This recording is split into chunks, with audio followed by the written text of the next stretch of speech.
नमस्ते। जब भी आप मिडिल फिंगर में, दोनों हाथों के मिडिल फिंगर में कुछ भी कुछ भी पहनोगे, चाहे गोल्ड हो चाहे सिल्वर हो, ईदर आप नीलम भी पहनोगे, तो ये मिडिल फिंगर सैटर्न की फिंगर होती है, दिस वाली। नाउ अगर आप इन दो फिंगर्स में, चाहे लेफ्ट हैंड हो राइट हैंड हो, कुछ भी पहनते हो, तो आपके ब्रेन का वो हिस्सा एक्टिवेट हो जाता है जहां आपने अपनी लाइफ में सब कुछ बुरा बुरा देखा है या आपके साथ गलत हुआ है। नाउ उससे होगा क्या कि आप उस चीज़ को कॉन्स्टेंटली भूलोगे नहीं। आपने जैसे ही इन फिंगर्स में कुछ भी डाला, तो आपको सडनली वो सारी घटनाएं याद आ जाएंगी जब जब किसी ने आपके साथ बुरा किया है, और वो जब तक याद रहेंगी जब तक आपने इन फिंगर्स में रिंग डाल के रखी है।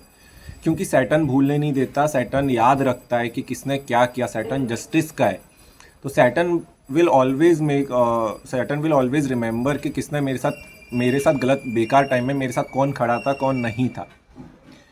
तो एंड सैटर्न इसलिए जब भी बहुत सारे एस्ट्रोलॉजर बोलते हैं कि आप नीलम पहनोगे तो आप अपने आप को बहुत अकेला कर लेते हो, उसका रीज़न ही ये होता है कि आप अपने आप को अकेला इसलिए कर लेते हो क्योंकि आपको याद रहता है कि किसने आपके साथ बुरा किया, और ऐसा होता ही नहीं है कि किसी भी एक पर्सन ने भी आपके साथ बुरा नहीं किया है। तो आई वुड ऑलवेज एडवाइस कि आपको दोनों हाथों की मिडिल फिंगर में कुछ भी नहीं पहनना है, क्योंकि it will give you lot of anxiety, lot of criticising nature.